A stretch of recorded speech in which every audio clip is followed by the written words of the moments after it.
evening, everyone. As always, thanks for tuning in. We've recently skyrocketed past 100 subscribers and we've only been releasing videos for a little over a month. So to pass the 100 mark already is just amazing. So a massive shout out to everybody that has subscribed. You guys and girls, you're the best. Now, a few of you asked me for my settings, so I thought I'd quickly show you at the beginning of this video. But now that's out of the way, let's get into some house flipping.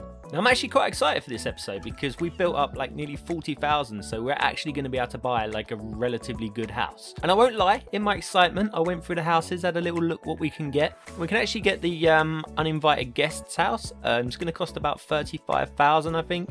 So we're just going to have enough to actually make some good improvements.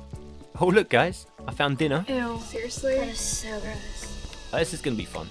I'm guessing we're going to be using this Hoover a lot. So let's have a look inside, find out what we're dealing with here. I mean, the first thing I notice is it's incredibly cramped, right? I mean, there's just too many walls, too many doors. You come through the front door and it just looks like a maze. And is it me, or like, we bought a few houses now and nobody seems to clean. Like, nobody. But the first thing I notice is the floor. I mean, the floor's not too bad. Everything else, I mean, as always, I'll probably sell everything in the house and refurnish the whole place. So after many days and many nights, I've got the cleaning finished. And as you know, I love cleaning.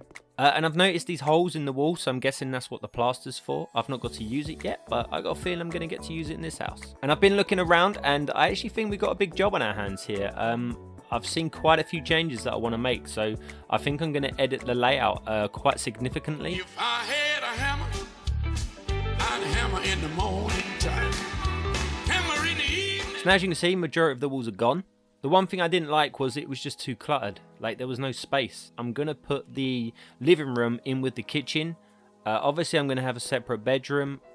Now, this is when it's most exciting for me, when it's like a blank canvas like this, because you just get so many ideas. Now, I think the most intelligent thing we can do when we're creating a new project like this, and we can go through the buyers and see what their preferences are. So I think our first candidate has to be the old couple.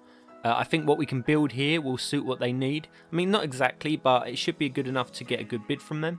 And then I think the potential second buyer is probably Veronica. I think we're going to have pretty much what she needs. So yeah, there are our two targets. So that's what we're going to build towards. Okay, so I've mapped out the bedroom. I think it's a decent size. I didn't want to make it too big. I didn't want to make it too small. But it's definitely the first place we're going to put our mark on. And I've decided to go with bright lavender. I think that will suit our buyers well, and as I expected, I think it looks pretty good. And it actually goes with the floor as well. I think once we get all the furnishings in, I think it looks spot on. So now I want to show you the reason I built the bedroom out to where it was, and that's because I wanted to build a little entrance hall. I thought that would really go well with this design. I would have preferred an archway, but obviously you can't build archways, so I just had to go with the square bricks. So now we have the living room and the kitchen painted up, and I've also put the doors on. And I can't lie, it's actually looking pretty good. We've still got to kit out the hall yet, but you can imagine when people come to visit, this is where they'd put their coats and you'd welcome them. And I think it also breaks up the living room and kitchen.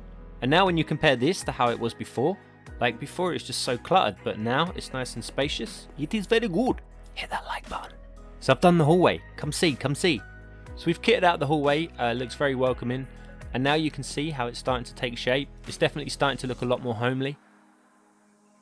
And for the first time I went with some wall lights, gives it a nice feature and lights it up pretty good. So I've got a few of the furnishings in.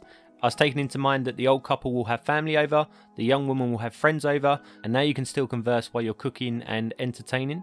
So the living room's still cozy, but behind us we're just going to have the kitchen, so it's not too far away. So speaking of the kitchen, it's time to get it installed. And I thought long and hard about the cupboards, but I decided to go with cream and black, because it's the best available colour out of what we got to choose from, which is pretty limited, to be honest. And the reason I've curved the cupboards round is because I want to have a cooker on the end here, so then when you're cooking, you're still facing the living room, and you can still be involved in what's going on. And in my opinion, that fits pretty good. We just need a few more things in the kitchen, so we're not done yet. Obviously, one of the most important parts is a fridge. At first glance, I thought this was a Coca-Cola fridge, but it's not, it's just red. I mean, that'll do. I wanted to get it close to the wall, but it wouldn't let me. It would only let me put it there for some reason. Maybe because there's sockets there. I don't know. But we got the little extras added in. I put some lights up. And it's looking pretty good, if I'm honest. I mean, I put the table right next to the cooker. because you can then just serve food straight away. Because, I mean, that's convenient. However, looking around, there's something missing. I know you're thinking what I'm thinking. That's right, you guessed it, a picture.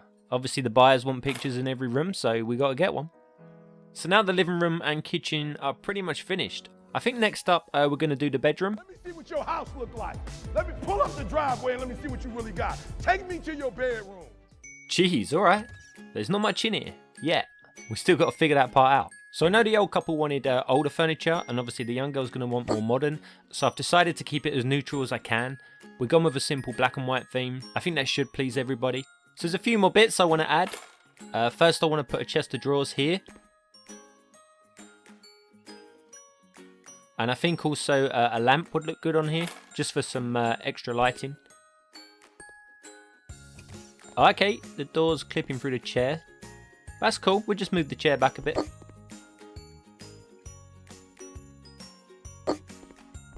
That's better. So before we scout round, look for a few other things we want to put in. I just want to get the bathroom done, because that's the last room that we got to do now. But again, with the bathroom, we want to keep it neutral, just to keep our buyers in mind. K-pop Kim Jong style. Kim Jong style. Walk, walk, walk, walk. Walking Kim Jong style. So I finished the tiling, and it looks good. And now with the bath, sink and toilet in, it's all starting to come together. Just a few more bits that I need to add. And just so I don't forget, I'm going to put the blinds up now. And one thing's for certain is it definitely couldn't be any more neutral.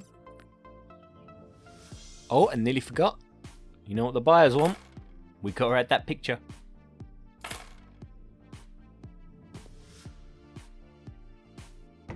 Just a few more little things that I need to add in. I'm hoping we're going to get some good bids for this house, because we really have taken into consideration what the buyers wanted. So I'm really hoping that that does make some form of difference. I got a few more lights to put up. There's a couple more things I want to put in the living room. And I know the buyers wanted somewhere to put their books, so I'm going to put a little bookshelf in the bedroom. I know they keep bringing updates for this game, which is good. So I'm glad they're still working on bringing us new stuff. And we got like loads of more houses to flip yet. I'm actually excited because every house is getting bigger and we can do more to it. And I can see from you guys hitting the like button that you're also enjoying these episodes. So keep the likes coming, and I'll keep making the videos. So I finished up inside, and now it's the moment of truth. Like, hopefully we can get some good bids in, because then we can get a bigger house next episode. Okay, so Raphael's there with 57,000. We've not had any of the buys yet that we were actually aiming for, so that's good. Chang Choi's gone 58. Okay, now we're up to 60,000. Is Jimmy going to take it higher? Only slightly. There's Veronica. She's one of the buyers we were targeting. She's gone 61,000, and now the old couple. And they've gone 62,000, and they actually win. So the two buyers that we were actually targeting, they were actually first and second bid. So we actually managed to get an extra 7,000 out of them. So that means they paid like 69,000. So that actually means we made 25,000 profit. So I'm happy with that. That's pretty good. So 71,000, guys, for next time. So make sure you hit that bell button when you subscribe so you get a notification of the next episode. And I'll see you soon.